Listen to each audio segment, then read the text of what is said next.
Pakapalad po ng mga tatay na Iglesia ni Cristo. Dahil hindi po sila lang ng kanilang may bahay ang nagtuturo ng mga aral po ng Panginoon Diyos sa kanilang mga anak. Sapagkat meron po kaming pamamahala sa Iglesia, sa pangunguna po ng aming tagapamahalang pangkalahatan para tulungan po kami na maturuan ng aming mga anak at mahubog sa pagsunod sa mga aral ng ating Panginoon Diyos. Ano po ang mga halimbawa niya, kapatid na June, na nagtuturo sa ating mga anak ang pamamahala sa Iglesia?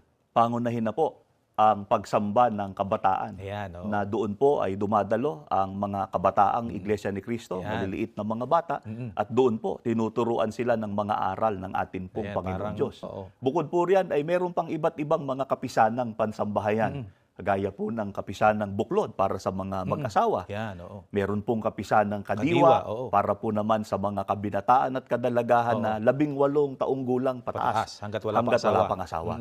Meron din pong kapisanang binhi Oo. na kinabibilangan naman po ng mga 12 taong gulang na Yan. nabautismuhan hanggang 17 taong gulang. Oo.